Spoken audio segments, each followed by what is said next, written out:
Well, hello everyone. Have you ever played in a big game of dodgeball? If you have, then you know that you need to always stay vigilant because a ball can come flying at you from any direction at any moment. You need to dodge, duck, dip, dive, and dodge. And I find it especially challenging to stay alert and on guard to all the potential threats that could knock me out of the game. For example, it's easy to be aware of the person standing right across from you, holding the ball and looking at you. But that's not typically the person that gets me out. More likely, a person standing to my side that I'm not looking at hits me while I'm focused on someone else. It happens when I don't have my eye on them and can't react. And that reminds me of our scripture passage for today. No, Jesus doesn't teach us any strategies to get better at dodgeball. But like in our example, Jesus does say, "Watch out! Be on your guard." Just like in our dodgeball example, Jesus teaches us that sometimes we can get caught by the threats we don't see coming. Specifically, Jesus teaches us that we need to stay on guard and watch out for success and having too much extra money.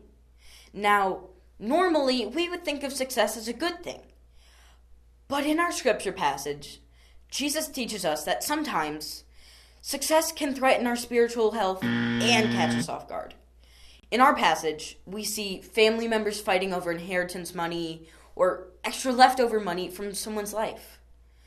They succeeded in life and had more money than they needed. But now that has caused problems for the family.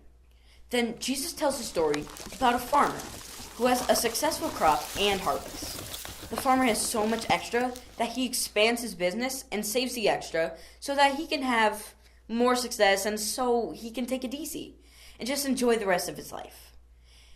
And while most of us would see that as a smart and wise thing to do, Jesus calls him a fool.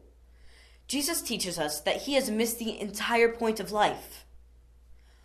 While we see success and money as a good thing, Jesus wants us to see that we need to stay on our guard, because it can lead us to greed and selfishness, and it can lead us farther away from God and others, and cause us to miss what really matters, God's kingdom. So, how do we stay on guard against success so it doesn't catch us by surprise? Should we just do a bad job at school and work? Of course not. Let's go back to our dodgeball example. If you want to win at dodgeball, you must stay on the offensive and actively take out all the threats coming your way. They can't catch you off guard and get you out if you get them out first. And how do we do that in our lives? Well, first, we should worship together regularly and keep God as our highest priority. Next, we should live generously. Try to stretch yourself and to give more and more, including both your money as well as your time and energy as you serve. And when we do that, the greed, selfishness, and pride that can come from success and extra money won't catch us off guard and cause problems in our relationship with God and others. And I hope that helps you understand our scripture passage just a little bit better. Goodbye, everyone.